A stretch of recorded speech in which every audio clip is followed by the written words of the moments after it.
자, 오후에 하나님 말씀. 자, 우리 창세기 오늘 47장을 다 살펴보겠습니다. 자, 이제 교환을 먼저 보세요. 메뉴에. 자, 47장의 주제는 이제 고센 땅에 정착하여 기근을 피하는 야곱의 가족이다 이거죠. 예. 지금 이집트나 카나안 땅, 지금 세상 전체가 극심한 기근으로 다 공경에 처해 있죠. 그렇죠? 예. 기근이 닥쳤을 때 인간은 무엇보다 배고픔에 시달리잖아요. 예.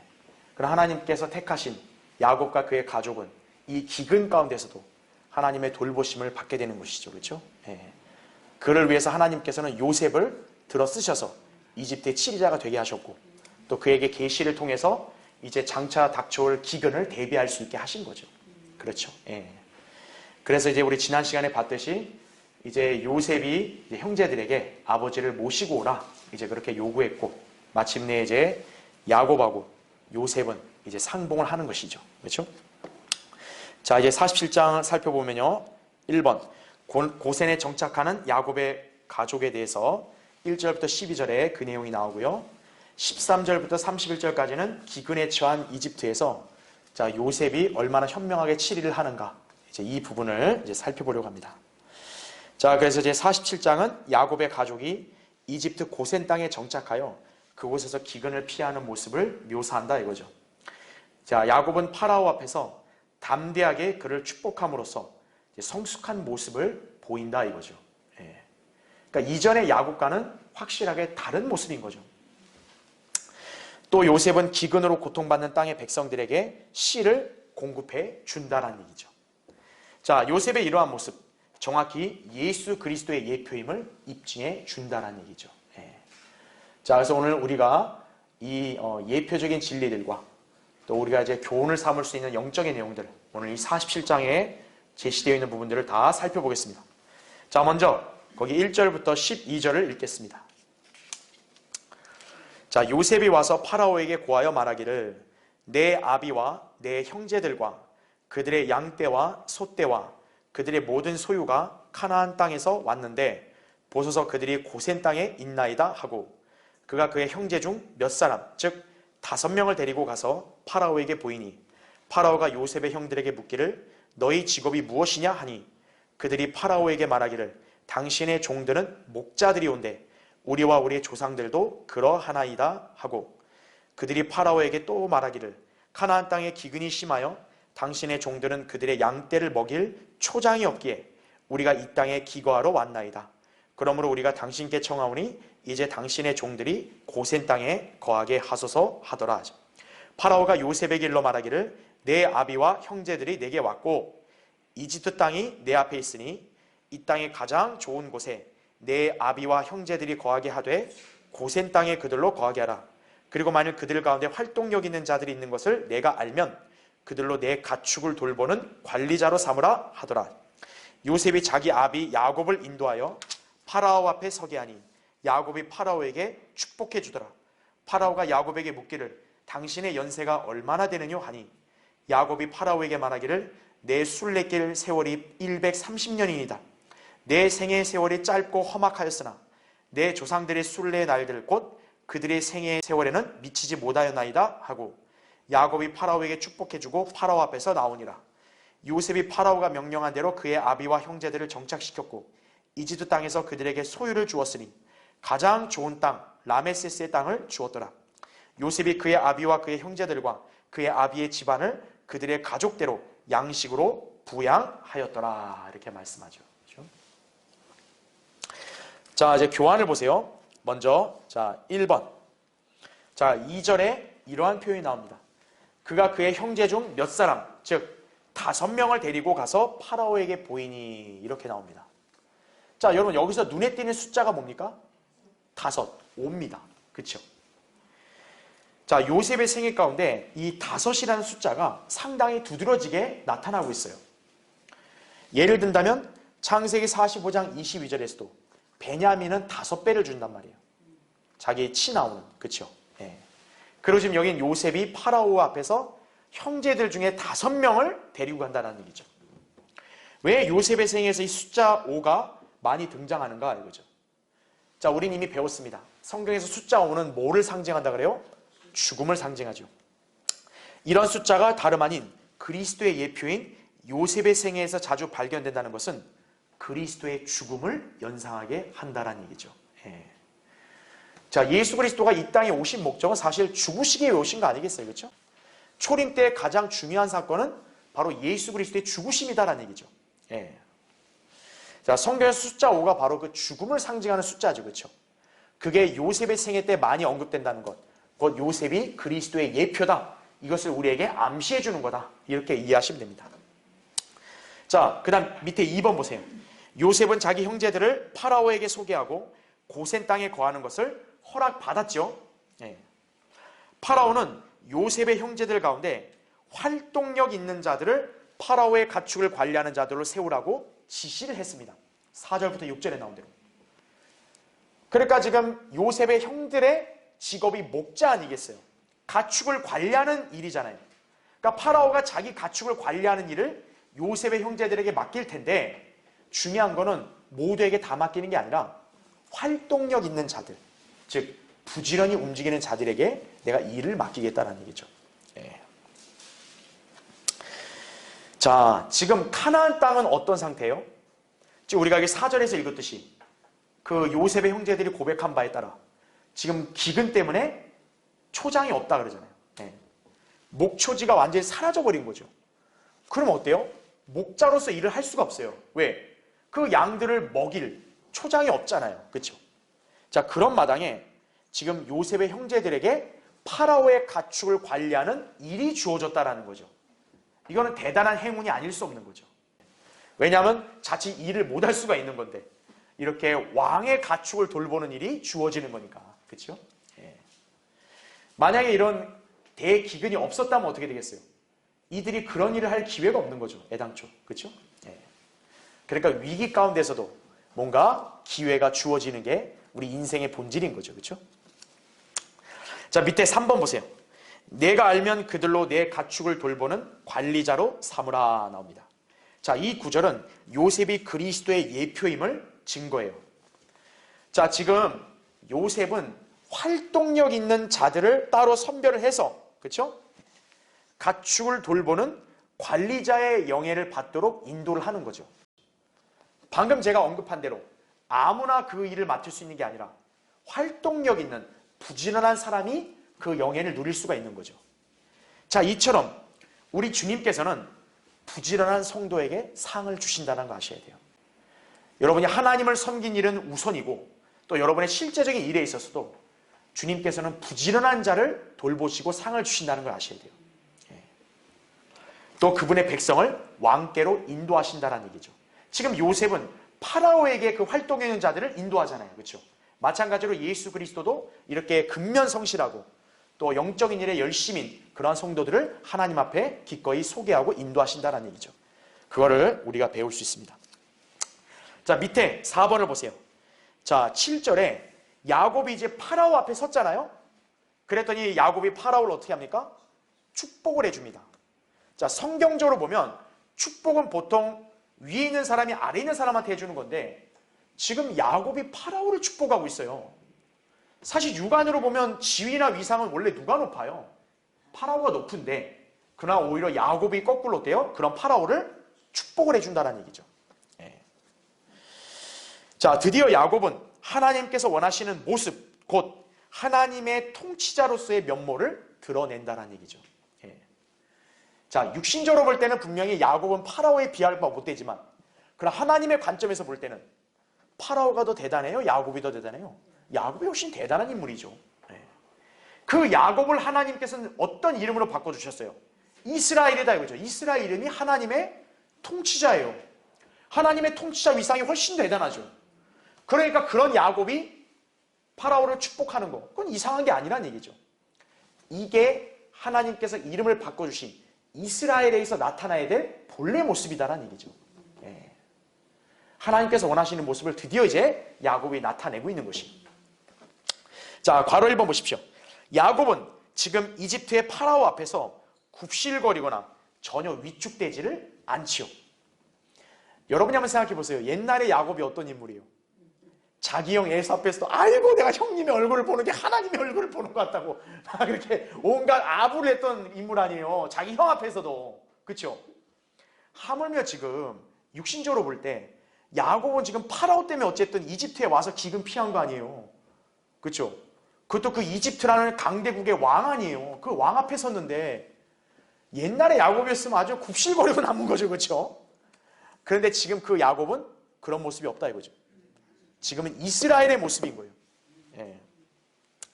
그는 자기 형 에서 앞에서처럼 굴지 않았다 이거죠. 또 뇌물로 호의를 얻으려고도 하지 않았다라는 거죠. 우리가 32장 공부해 봤을 때 그 에서의 환심살라고 야곱이 막 뇌물을 보냈잖아요. 그러나 지금 야곱은 그런 모습도 보이지 않는 거죠. 파라오의 환심을 사려고 잔머리를 써서 어떤 사전 계획도 세우지 않았다라는 거죠. 그는 파라오 앞에서 도망치지도 않으며 모두가 나를 버렸다라는 식으로 울부짖지도 않는다라는 얘기죠. 네. 한마디로 담대해진 거예요. 자, 괄호 2번 보십시오.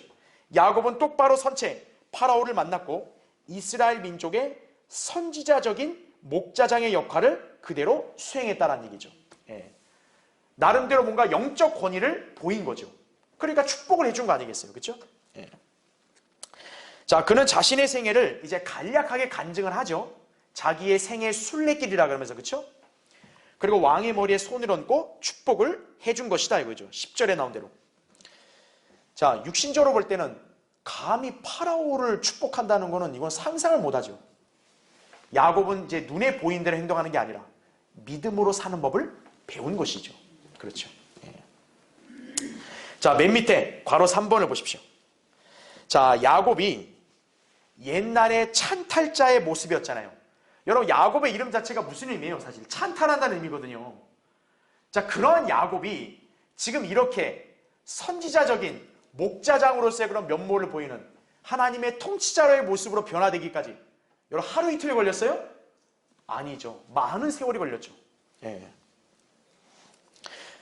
그의 짧고 험악한 세월로 인해 자, 그의 머리는 마치 모처럼 하얗게 되었어요. 옛날부터 계신 분처럼 하얗게 되었을 것이다 이거죠. 다니엘 7장 9절에 보면은 바로 우리 주님의 모습을 묘사할 때 머리가 아주 하얗다고 나옵니다. 예. 자, 야곱은 어때요? 이제 세월이 엄청나게 흘러서 죽음을 앞둔 노인 아니겠어요? 그의 인생의 연수처럼 머리도 이제 어떻게 되겠어요? 검은 머리에서 흰 머리로 바뀌었겠죠. 예. 그만큼 세월의 흐름을 통해 연수나 경험이 많이 늘었겠죠. 예. 자, 그의 얼굴에 그어진 주름, 단순한 나이의 표식이 아니라 하나님의 은혜와 훈련으로 그 다음 페이지죠. 단단하게 빚어진 영광의 표식이었을 것이다 라는 얘기죠. 왜냐하면 어쨌든 하나님께서 야곱의 생애를 주관하셨잖아요. 그렇죠? 근데 야곱은 늘 젊은 시절 때부터 항상 하나님 보시기에 온전한 그런 상태로 있지를 못했죠. 그러니까 하나님은 그런 야곱을 계속 빚으시고 연단하셨단 말이에요. 그러니까 야곱은 얼마나 역경을 많이 겪었겠어요. 그의 얼굴에 그어진 주름들, 어떻게 보면 하나님의 은혜와 연단의 표식이기도 한 거죠, 그게. 예.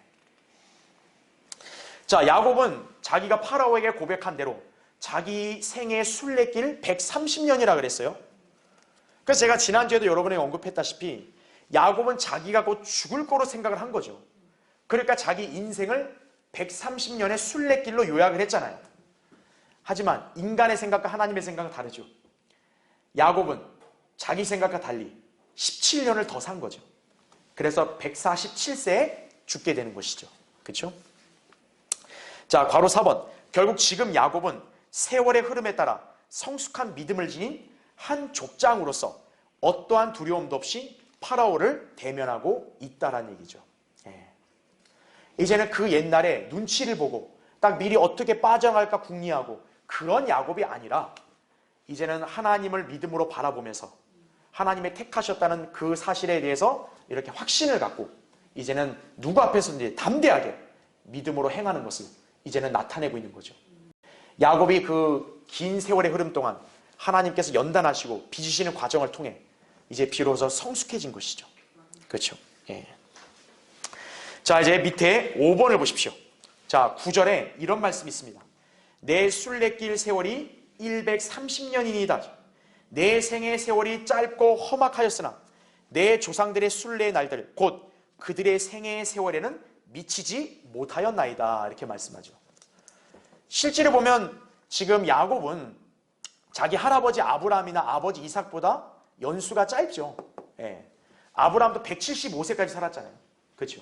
예. 그런데 지금 야곱은 147세. 어떻게 보면 이제 수명이 더 이렇게 줄어든 거죠. 그렇죠? 자, 야곱의 짧고 험악한 세월, 자기 스스로 인생을 계획하는 성도가 겪게 되는 험난한 여정을 보여준다라고 여러분 이해하시면 되는 거예요.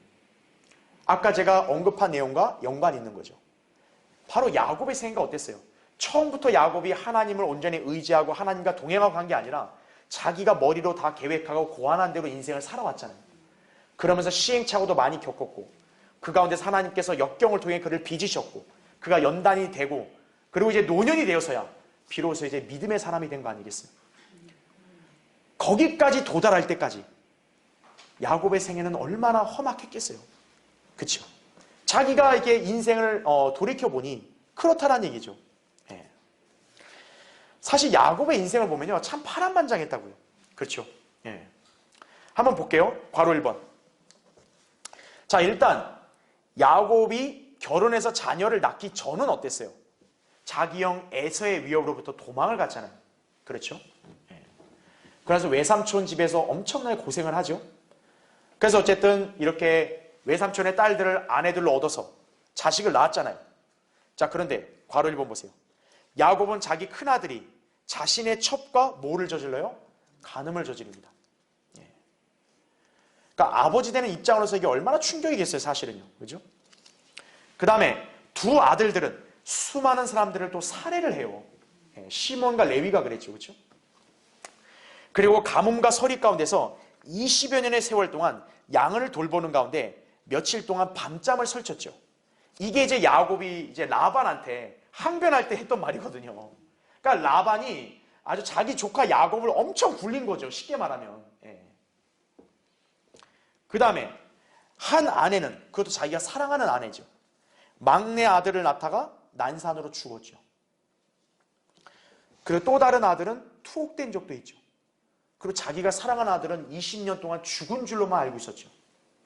여러분 야곱의 생애를 돌이켜보면 참 이만큼 정말 파란만장하게 겪은 사람이 있을까? 그런 생각이 들 거예요. 그렇죠? 예. 얼마나 굴곡진 인생이에요. 그리고 지금 전 가족은 기근으로 인해서 이집트로 피난을 오게 된 상황이죠. 하나님은 아브라함 때부터 자기 때까지 가나안 땅을 약속의 땅으로 주셨는데 지금 기근 때문에 어떤 거예요? 부득이하게 이집트로도 피난 온 거예요. 이게 야곱의 생애예요. 그러니까 야곱의 생애가 자기가 순례길이라고 하잖아요. 순례길. 마음 편하게 어느 하나에 정착한 적이 없었다라는 얘기죠. 예. 자, 영적으로 본다면 이 야곱의 인생의 순례의 길은 이 험난한 세상을 살아가는 성도의 인생의 여정과도 유사하다 볼 수 있는 거예요. 예. 자, 괄호 2번 보세요. 야곱이 자신의 생애를 돌이켜볼 때 내 생애의 세월이 짧고 험악했다는 말이 절로 나오지 않겠는가 이거죠. 근데 여러분 한번 생각해 보세요. 130살이 짧은가요? 지금 오늘날 이 시대는 100살 살기도 어려운데 지금 야곱은 어쨌든 130살까지 살았어요. 그래도 지금 야곱의 입장에서는 짧았다 이거죠. 그만큼 뭡니까? 시간이 너무 빨리 지나갔다는 거죠. 그리고 험악했다는 얘기죠. 네. 자, 야곱의 간증은 하나님께서 자신을 위해 계획을 세우시도록 하기보다는 자기 인생을 스스로 계획해서 살았던 성도의 간증이라고 할 수 있다는 얘기죠. 네.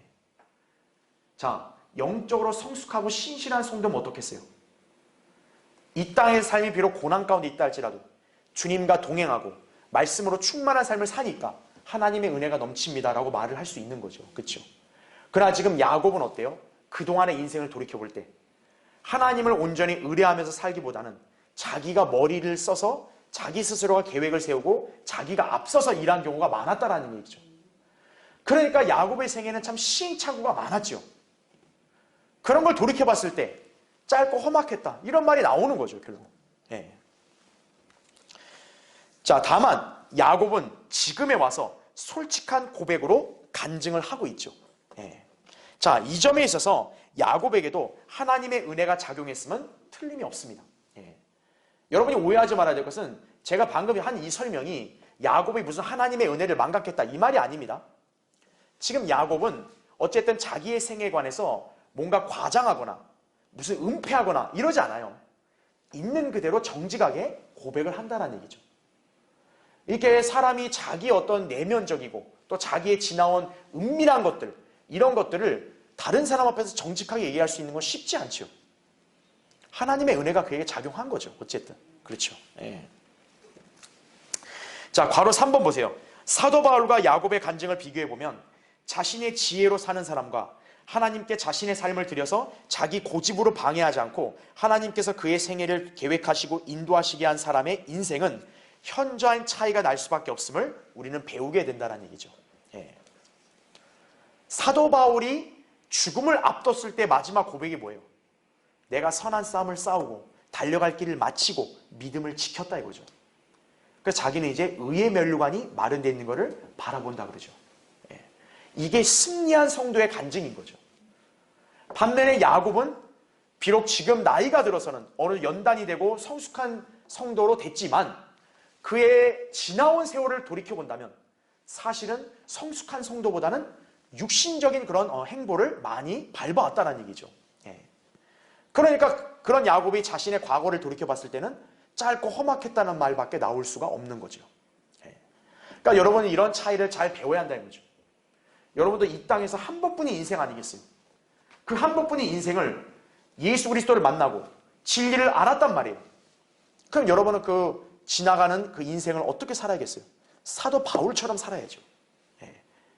자기가 주관해서 자기 원하는 대로 사는 게 아닌 자기의 구주이시고 주이신 예수 그리스도를 위해서 자신의 삶을 드리고 또 그분을 위해서 살 때, 그럴 때 여러분이 인생을 마감할 때 그때 주님께 영광을 돌릴 간증을 할 수 있다는 얘기죠. 그렇죠. 예. 그걸 우리가 배워야 된다는 거예요. 예. 자, 괄호 4번. 따라서 자신의 인생이 자꾸만 비뚤어지고 엇나가는 일이 없으려면 속히 하나님의 뜻과 계획을 간파하여 그 길을 따라야 한다는 얘기죠. 예. 제가 누차 여러분에게 언급하잖아요. 성도는 하나님과 평행선으로 가면 안 돼요. 성도가 하나님께 자신을 맞춰야죠. 예. 그래서 인생의 모든 길들을 다 하나님을 인정하고 그분께 맡겨드리며 그분의 뜻에 따라 움직여야죠. 그래야 어떤 거예요? 여러분 인생에 굴곡진 거나 시행착오를 덜 겪게 되는 거예요. 예. 거기 잠언 3장 5절 6절 말씀이 나오죠. 그렇죠? 내 마음을 다하여 주를 신뢰하고 내 자신의 명철을 의지하지 말라 이거죠. 자, 야곱은 젊었을 때 어떻게 했어요? 오히려 거꾸로 했죠. 마음을 다해 주님을 신뢰하기보다는 자기 명철을 더 의지했어요. 그렇죠? 근데 계속 보세요. 내 모든 길들에서 그를 인정하라. 그리하면 그가 내 길들을 어떻게 한다고요? 지도하시리라 이거죠. 하나님께서는 야곱이 이렇게 될 때까지 인내하신 거죠. 이제 야곱이 시련과 역경을 통해서 배우고 이렇게 자신의 생애를 맡겼을 때 비로소 하나님께서 그를 인도하시는 거죠. 그렇죠? 그러니까 여러분도 이러한 삶을 살아야 된다는 거죠. 여러분 인생이 엇나가지 않으려면 하나님의 뜻과 계획을 알고 그대로 따라야 되는 것이에요. 그래야 야곱처럼 백발이 되어서 자기 생애가 짧고 험악했다는 탄식을 하지 않게 되는 것이다라는 얘기죠. 늘 제가 항상 여러분에게 말하잖아요. 그리스도인은 이 땅을 떠나기 직전에 자기 인생을 돌이켜보는 거죠. 그때 고백을 하는 거예요. 아, 내가 신실하게 최선을 다해서 나는 하나님의 뜻을 따르고 주님을 섬겼다 이거죠. 그런 성도는 기쁨으로 주님을 기꺼이 맞아들이는 거예요. 근데 그렇게 살지 못한 사람은 어떻게 된 거예요? 후회와 탄식만 남는 거죠. 아, 진짜 인생을 내가 어떻게 살았나 그동안. 이렇게 되는 거죠. 예. 자, 우리는 야곱과 사도 바울의 간증을 각각 비교한 이 내용들을 잘 기억해야 한다 이거죠. 자, 이제 두 번째, 기근에 처한 이집트에서 요셉의 칠입니다. 자, 이제 여러분 거기 13절부터 먼저 26절을 보겠습니다. 기근이 너무 심하니 온 땅에 양식이 없더라. 그러므로 이집트 땅과 카나안의 온 땅이 기근으로 인하여 시들어지더라. 요셉은 이집트 땅과 카나안 땅에 있는 모든 돈을 모아들이니 이는 그들이 곡식을 사감이라. 그리하여 요셉이 파라오의 집으로 그 돈을 가져왔고 이집트 땅과 카나안 땅에 있는 돈이 바닥나니 모든 이집트인들이 요셉에게 가서 말하기를 돈이 바닥났으니 우리에게 양식을 주소서. 우리가 어찌 당신 면전에서 죽어야 되리까 하더라. 요셉이 말하기를 너희의 가축을 달라. 돈이 바닥났으면 너희의 가축과 바꿔주리라 하니 그들이 요셉에게 그들의 가축을 가져오고 요셉이 말들과 양떼와 소떼와 나귀들을 양식과 교환해 주어 그 해 요셉이 그들의 모든 가축과 바꾸어서 그들의 양식을 공급해 주더라. 그 해가 끝나니 그들은 그 다음 해에도 그에게 와서 말하기를 우리가 나의 주께 숨기지 않으리이다. 우리의 돈도 다 썼고 우리의 가축대도 나의 주께서 가지셨으니 우리의 몸과 땅 외에는 내 주의 목전에 내놓을 것이 없나이다. 곧 우리와 우리의 땅이 어찌 당신의 목전에서 죽으리이까? 우리와 우리의 땅을 사시고 양식을 주소서. 우리와 우리의 땅이 파라오에게 종이 되리니 우리에게 씨앗을 주소서. 그래야 우리가 살고 죽지 않으며 그 땅도 황폐되지 않으리이다 하더라 이거죠. 요셉이 이집트에 온 땅을 파라오를 위하여 샀더라. 이는 기근이 그들을 압도함으로 이집트인들이 각자 자기 땅을 팔아서 그 땅이 파라오의 것이 됨이라. 요셉이 백성들을 이집트의 이쪽 지경 끝에서 저쪽 지경 끝에까지 성읍들로 옮겼으나 다만 제사장들의 땅은 사지 않았으니 이는 제사장들이 파라오에게서 분깃을 받음이라. 그리하여 파라오가 그들에게 준 그들의 분깃을 먹으므로 그들은 그들의 땅을 팔지 않았더라. 그리하여 요셉이 백성들에게 말하기를 보라 내가 오늘 파라오를 위하여 너희와 너희 땅을 샀노라. 자 여기에 너희를 위한 씨앗이 있으니 너희는 그 땅에 뿌릴지니라. 추수 때가 되면 너희는 5분의 1을 파라오에게 주고 내 부분은 너희 것으로 하여 들의 씨앗으로 삼고 너희의 식량과 너희 집안의 식량과 너희 어린 것들의 식량으로 삼으라 하니 그들이 말하기를 당신께서 우리의 생명을 구원하셨으니 우리가 내 주의 목전에서 은혜를 얻고 파라오의 종들이 되겠나이다 하더라. 요셉이 그것을 이집트 땅에 관한 법으로 제정하였더니 오늘까지 이르러 파라오는 5분의 1을 가지나 제사장들의 토지만은 파라오의 것이 되지 않으니라. 이렇게 말씀을 하고 있는 것이죠. 지금 여러분 여기 기록되어 있는 내용의 흐름을 좀 이해하시겠어요? 기근이 너무 심하니까 어때요? 양식이 없으니 굶어 죽게 생겼잖아요. 그러니까 백성들이 자기 재산부터 시작해서 땅과 심지어는 자기들의 몸까지 다 이집트에 팔죠. 결국 요셉은 어때요? 그 모든 것들을 다 소유하게 되고 그러면서 그들은 다 요셉의 종이 되는 것이죠. 예. 지금 이집트 이 정부가 마치 뭐와 똑같아지냐? 사회주의 공산국가랑 똑같아지는 거예요. 마치 이게. 그렇죠? 예. 자, 거기 보십시오. 1번. 기근이 너무 심하여 온 땅에 양식이 떨어졌고 지금 기근이 시작된 지 만 3년밖에 되지 않았어요. 아직.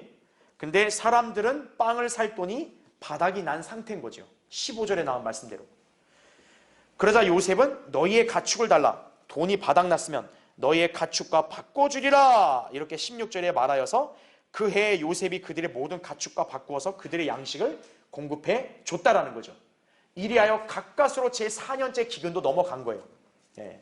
근데 중요한 거 하나님께서 이미 요셉에게 계시했잖아요. 기근은 몇 년이에요? 7년이다 이거죠. 이제서야 4년을 가까스로 넘긴 거예요. 그 땅에 속한 백성들은 자기들의 가축을 다 팔았잖아요.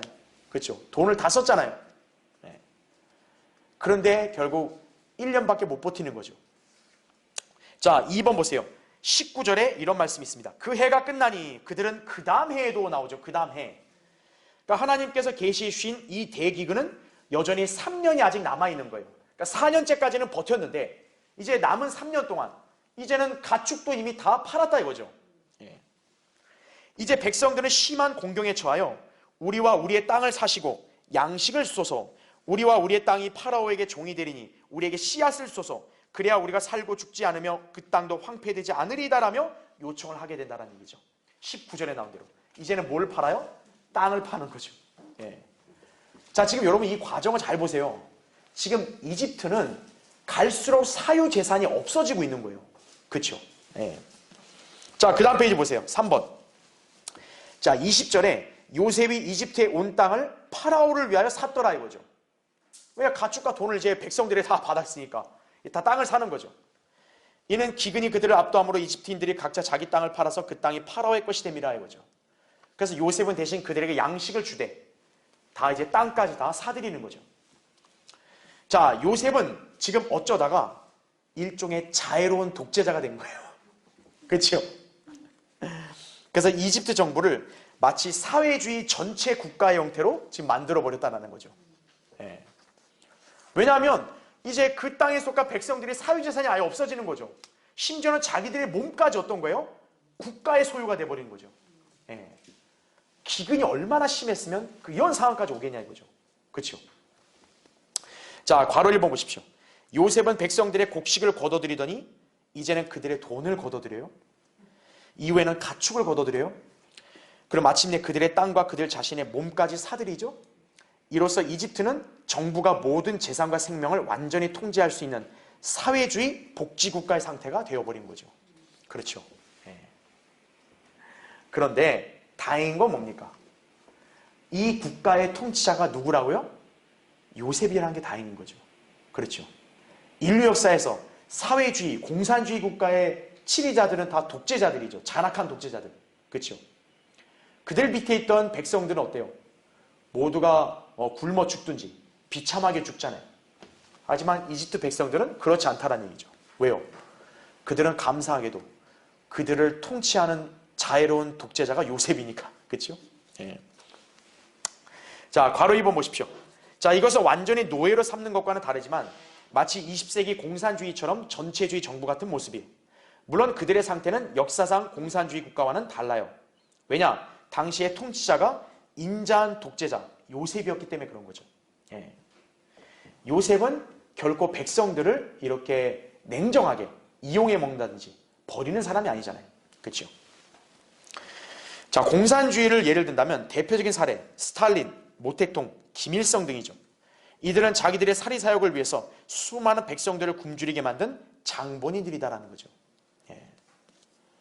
그러니까 이런 자들 밑에 있는 백성들은 어떤 거예요? 탄식과 고통과 괴로움과 죽음밖에 없는 거예요. 자, 괄호 3번 보십시오. 지금 이집트처럼 세상이 기근으로 극심한 공경에 처하게 되면 자, 사람들은 살아남기 위해서 무슨 짓이든 마다하지 않을 것이라는 거죠. 자기 재산 다 내놓죠. 땅 내놓죠. 그리고 자기 몸까지 팔죠. 왜요? 간단하거든요. 굶어 죽으니까. 먹고는 살아야 되니까. 그러니까 자기들의 식량봉을 쥐고 있는 그 통치자 앞에 어떻게 하는 거예요? 이 사람들은 다 맡겨버리는 거죠. 이 사람이 하라는 대로 뭐든 다 하는 거죠. 바로 이것이 대환란 때 이 지상에서 전개될 상황에 대한 하나의 그림이 되기도 하는 것이에요. 대환란 때 적그리스도는 지상의 사람들의 식량과 재산을 통제하게 될 것이다라는 거죠. 계시록 13장 16절부터 18절에 짐승의 표, 이름, 숫자를 받아야 어떤 거예요? 배급을 받을 수 있는 그런 사회가 되는 거죠. 그렇죠? 그리고 계시록의 예언에 보면 대환란 때는 극심한 기근이 이 땅에 펼쳐진다고 말씀하고 있어요. 그렇죠? 그 기근 때 바로 땅에 속한 민족들의 그런 식량을 움켜쥘 통치자가 적그리스도라는 얘기죠. 그 대환란 때 적그리스도의 치리 아래 있는 땅에 속한 민족들은 엄청난 고통을 겪는 거죠. 그렇죠. 네. 자, 계속 보겠습니다. 특히 대환란 때는 로마 카톨릭을 중심으로 러시아식 공산주의 정책이 펼쳐지게 될 것이다 그랬죠. 왜냐하면 적그리스도의 국가는 표범과 같고 그 다음에 발은 곰에 발 같다고 그렇게 말씀하고 있죠. 예. 그러니까 곰은 러시아를 상징하죠. 발은 땅을 정복해가는 것.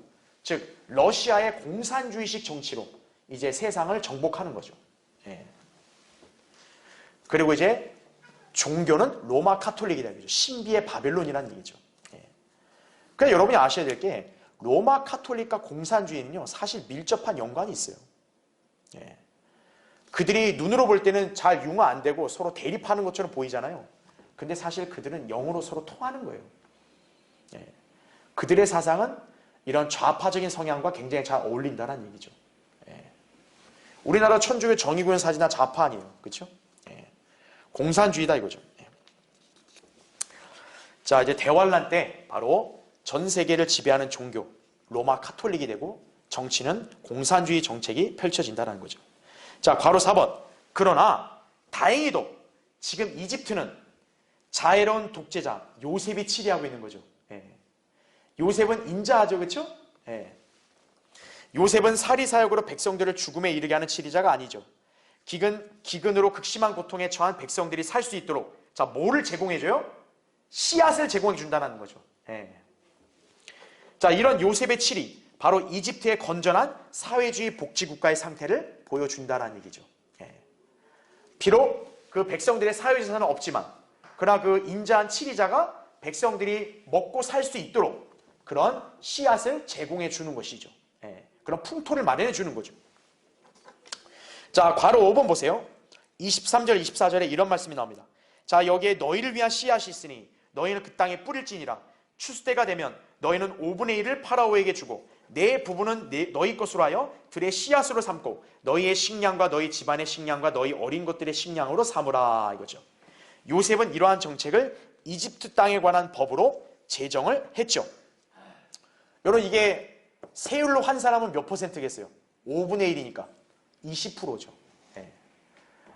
그러니까 이렇게 씨앗을 뿌려서 수확을 거두면 20%는 국가에 가져와라 이거죠. 왕 앞에. 그죠? 나머지는 니네 거 하라 이거죠. 네. 자, 이것은 기근이 끝난 지도 오랫동안 지속이 된다는 거죠. 그래서 이집트 땅에 관한 법 해가지고 오늘까지란 말이 나오잖아요. 그렇죠? 네. 기근이 끝난 이후에도 이게 정착이 됐다. 이렇게 우리가 볼 수 있는 거죠.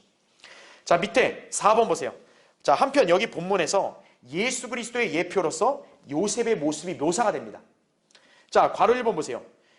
요셉은 자기에게 땅을 판 백성들에게 씨앗을 공급하여 그 땅에 뿌리도록 했죠. 그렇죠? 예. 여러분, 씨앗이 뭡니까? 생명을 지닌 거 아니에요. 그 씨앗을 뿌려서 잘 심으면 그 씨앗에서 이제 마침내 이제 곡식이 나오게 되는 거죠. 그걸로 먹고 살 수 있는 거죠. 예. 자, 여기서 요셉은 씨 뿌리는 자에게 씨를 공급하시는 예수 그리스도를 예표한다는 얘기죠. 자, 그 부분이 신약 성경의 고린도서 9장 10절에 나와요. 자, 거기 교환해 보시면 이제 씨 뿌리는 자에게 씨앗을 공급하시는 분이 너희의 양식으로 빵을 공급하시며 또한 너희가 뿌린 씨를 번성케 하시고 너희의 의의 열매를 증가시키시리라 이렇게 말씀을 하고 있는 거죠. 그렇죠? 예. 자, 우리 주님은 이렇게 씨를 공급하는 분이시다 이거죠. 예. 그 다음에 괄호 2번. 또한 백성들은 자, 요셉이 자신들의 생명을 구원하셨으니 이렇게 25절에 말해요. 자, 요셉이 이렇게 다 제공해 주겠다니까 지금 그 백성들은 요셉 당신은 우리 생명을 구원하셨습니다 이렇게 얘기하죠. 그렇죠? 요셉이 그들의 생명의 구원자죠. 그렇죠? 이것은 생명을 구원하시는 예수 그리스도를 또 예표하기도 하는 거죠. 예. 거기 요한복음 10장 10절에 나오죠. 도둑은 오직 도둑질하고 죽이며 멸망시키려고 오지만 내가 온 곳은 양들로 자, 뭐를 얻고요? 생명을 얻고 더 풍성히 얻게 하려 함이라 이렇게 말씀하는 거죠. 예. 그러니까 우리 주님은 바로 생명을 주시는 분이다 이거죠. 바로 우리를 구원하시는 분이시다. 바로 그 점을 요셉이 이집트 백성들 또 카나안의 백성들을 구원하는 그 모습으로 예표하고 있다. 이렇게 이해하시면 됩니다. 자, 이제 마지막 우리 27절부터 31절 보겠습니다. 이스라엘이 이집트 땅 고센 지방에서 거하며 거기서 소유를 얻고 증가하며 심히 번성하더라. 야곱이 이집트 땅에 17년을 살았으므로 야곱의 전체 연수는 147년이더라. 이스라엘이 죽을 때가 가까우니 그가 그의 아들 요셉을 불러 그에게 말하기를 이제 내가 내 목전에서 은혜를 입었으면 내가 내게 부탁하노니 내 손을 내 넓적다리 아래 넣으라. 그리고 내게 친절하고 진실하게 행하여 내가 내게 청하노니 나를 이집트 땅에다 장사하지 말라. 내가 나의 조상들과 더불어 누우리니 너는 나를 이집트에서 옮겨서 그들의 묘지에다 장사하라 하니 그가 말하기를 내가 아버지가 말씀하신 대로 행하리이다 하더라. 야곱이 말하기를 나에게 맹세하라 하니 요셉이 그에게 맹세하더라.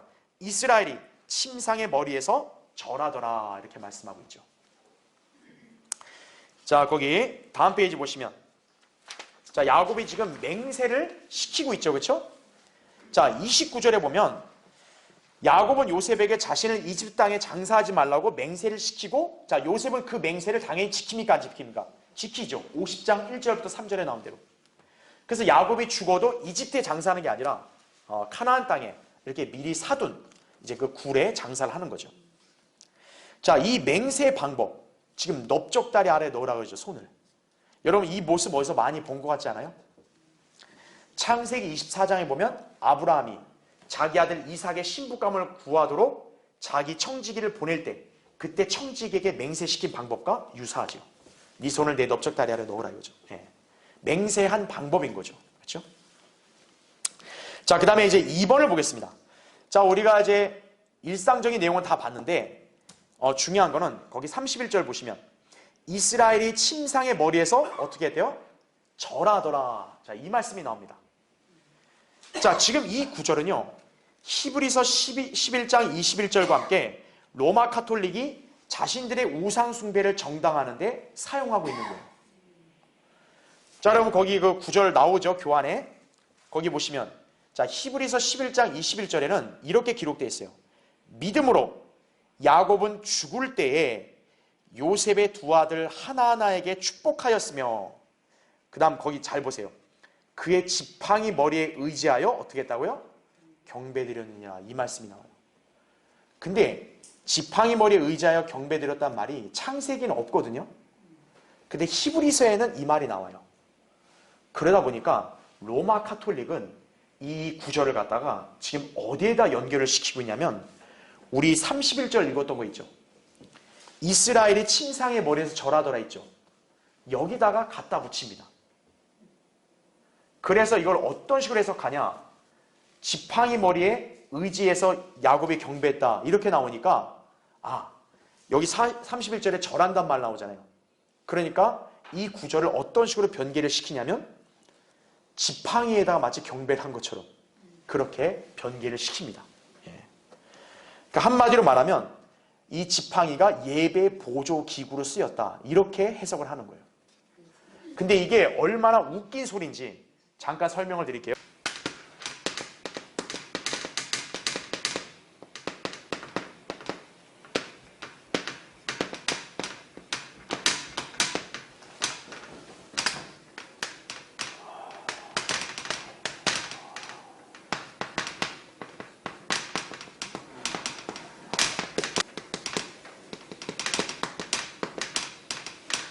자, 카톨릭의 주장대로 히브리서 11장에서 야곱이 한 행동, 지팡이 머리에 의지하여 경배드렸다, 이 말씀이 창세기 47장 31절에 침상에서 절한 거 여기다 갖다 붙이는데 이거는 전혀 관계가 없다, 이걸 아시면 됩니다. 왜요?